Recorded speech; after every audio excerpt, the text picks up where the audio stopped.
Hey guys, welcome back. Building big with City Skylines. This is episode 5. I'm Enigmatus, and today got a couple of little projects that we're going to take on, fixing things that we've done that aren't working so well. The first one, the easiest one to fix, in the end of the last episode, we encountered kind of an epidemic sort of situation over this end of town. I didn't notice, but the little birdie told us that we had a problem with our water. A viewer was kind enough to point out Waterworks just told citizens not to drink tap water or take showers, as microbial flora was found in the city water network. Hashtag disgusting. So we had to kind of figure out what was going on. Now for us, it's the source that's the problem. What's going on with our water source that's making people sick? We don't really have a water source from any of the water that you can see on the screen. We have our sewage outflow down here, but that's dumping into the mouth of the river, and it's all going down that way for the next city to deal with. But all of our water source stuff is coming from water towers, and look at where we put our second water tower. It seemed like a good idea at the time to put this here, but in reality, it's in amongst a bunch of pollution, and it's making people sick. So the easiest fix for this kind of thing is to get it out of the pollution. So we're just going to move it. Without making too many people unhappy with this. The simulation is paused now, so we won't see the results until we're done with our next little bit, but I've already tested it, actually. And it's going to be fine. That's going to be the solution that we need. It's going to be outstanding. So now we need to deal with this area in here. Now we're still working with the idea of trying to use one-way roads and merges instead of intersections and two-way roads and all kinds of other things, just to keep the traffic flowing, right? People only have to slow down to change direction. They don't necessarily have to stop quite so often, and especially trying to, avoid having them stop for no reason. But when you've got these large areas with like a one great big one-way road here, and then it branches off to two smaller one-way roads here, it's not the greatest. It's kind of a nightmare for traffic. If you live here and you want to, throw the barbecue and the kids in the back of the pickup truck and drive over to your buddy's house over here for a barbecue, you can't just go 4 blocks that way. You have to go all the way around and then all the way around, and it's dumb. So we're going to fix this middle area, and unfortunately, that means we need to get rid of some of our brand new houses. That always seems to be the case. So we're going to get rid of the... I like to do this in the kind of sneaky style where we just de-zone the area and let the houses demolish themselves. And that way, people can't be mad at me specifically, because we can just pretend like it was always zoned that way. That's that's how we're going to play it. I don't expect it to really matter, but we're going to pretend. And kind of get rid of that. And I was originally, just for this episode anyway, just going to focus on doing this little part here, but it doesn't really work that well if we just do this little one. We have to do this one and this one. So we're going to de-zone some of these residential bits here as well. And really, we're just looking to give ourselves space to kind of reorient the roads the way that we need to have them, without having all kinds of "you can't do that because there's something in the way" messages popping up all the time. And then because we've already got water and we know this is a functioning neighborhood, aside from the fact that the roads suck, once we're done with the roads, before we restart the simulation, we'll just rezone it all for residential, and then hopefully it'll be just kind of a minor speed bump on the path to progress in terms of our city finances, which is really all that matters. We're not really interested in making people happy. We want to make sure we have enough money to spend on building the city the way that we want to build it. So we did that. Now, realistically, I could just upgrade all of these one-way roads to two-way, but I kind of want to take advantage of the opportunity to change the layout a little bit, because this always did look kind of off. I think I was never really all that happy with the way it came out. So we're going to get rid of all these and all these. Sorry about your cars. We have a no car replacement policy here at the city. If we bulldoze your car, sorry. So now we want to make sure. I've made so many one-way roads. Even when I was kind of messing around with this and testing, I still want to select one-way roads and build with them, even when I'm trying to do two-way roads. So I have to be very careful. And we'll just kind of sneakily come in here, and we'll de-zone these little guys as well. They're all sick anyways. They won't know the difference. We'll just kind of move their beds in the middle of the night. They'll wake up somewhere else and probably be too delirious to notice that they've completely changed houses. So we're going to start here with the bendy tool on the two-way road. And it's telling me, yeah, it's telling me we're going to bulldoze those if you continue with this. And I'm like, yeah, legally they're not even supposed to be there anymore, so too bad. We don't necessarily want to clip those houses in that other neighborhood too aggressively. We've already got plenty of people unhappy with this. We don't need to magnify that problem any more than is necessary. And then we're gonna kind of bend it around like so. So far so good, I do say. And then we will kind of bring it around. Now this is where I have to be careful. I kind of have to pause for a moment and let myself think about how this is going to work, because this road is working this way. So whatever we do with this road has to kind of keep that in mind. So we're going to have, yes, I know exactly what we want to do. So we're going to do a little bit of a switchback here, hopefully. This house is directly in the way, but that's okay, guys. Just build right over it. And then we're going to do like so, and then like so. That's not bad. That could be a lot worse, I think. So traffic coming down this way can now turn right to get going that way. And people coming down this way can turn right. Actually, what we'll do is we'll set them up so that they can go like this on the bendy bit, and then they're going to merge up like that, so that when they're coming down this way, they can turn right and they can go up that way. So we've dealt with this area down here. We'll probably put trees in this little part, make it look pretty. And then we have to stop and think about what we're doing here. In this case, we've got... yeah, this guy is going to turn this way. Okay, we did that wrong. But it's not the bad wrong that's going to take all day to fix. What we want to do is we just want to change it so that we're going to go like so.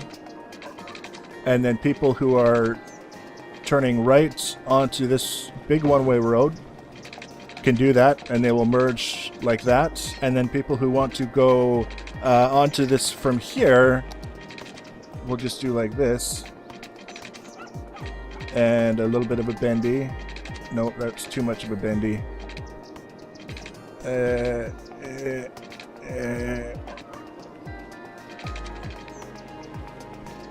That toggle snapping. Quit snapping. I'm irritated by your snapping. There we go.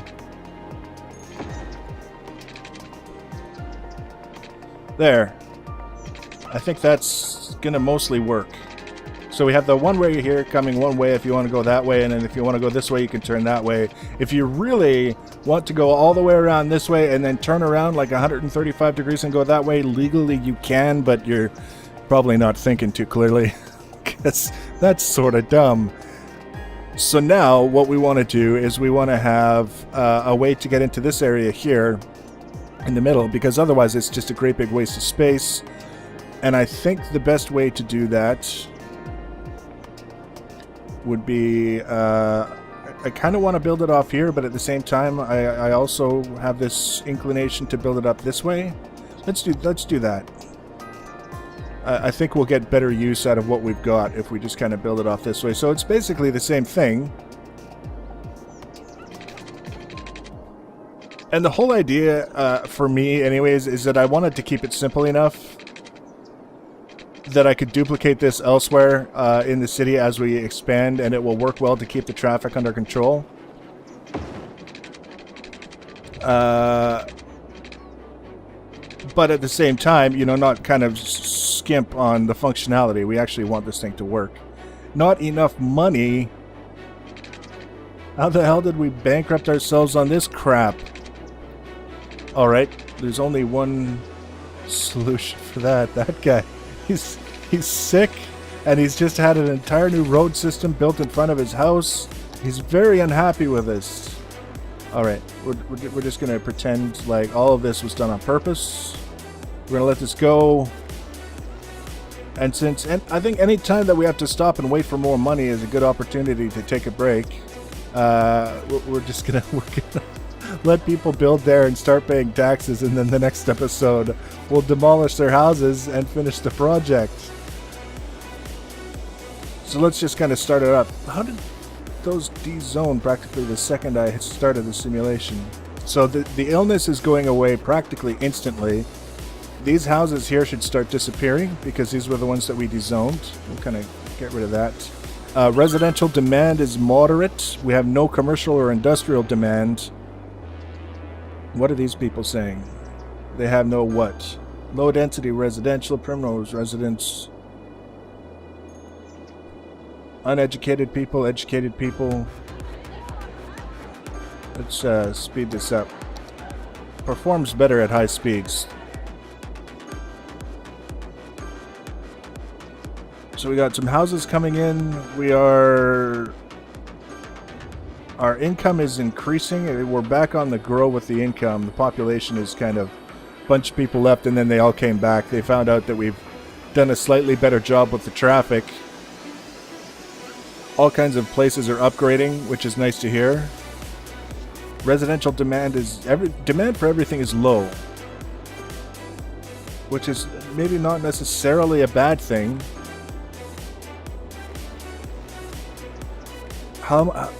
What we need to know actually is what is it going to cost to finish this? Maybe we can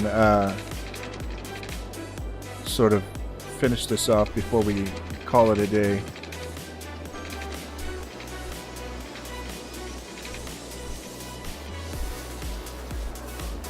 And like so.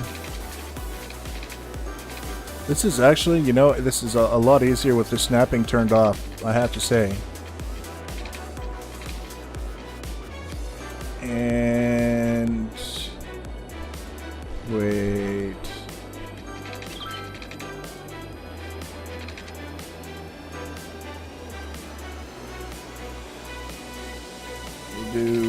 No, because they can't do that. Can they? Yes, they can. We'll do it like this. This will be the merge kind of dealy. And then the one way, this will be the sort of exit kind of daily. So as far as this side of the network is concerned, people can get on and off the road without having to stop. And then up here, people can get on, and now we'll just kind of go like this with a very aggressive kind of loop around thingy. That being the technical term, loop around thingy, for those of you who are maybe a little bit curious. I think why you're interfering with the placement of the loop around thingy. Let's do like this. I'm gonna do space already occupied.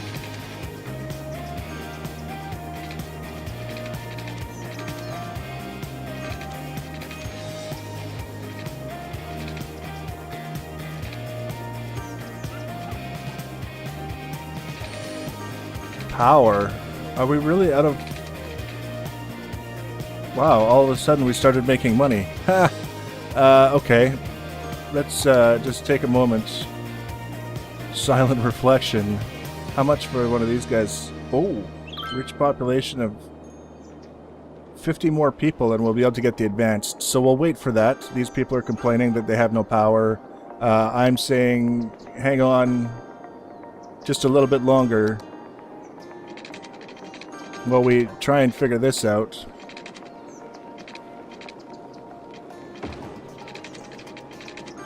And then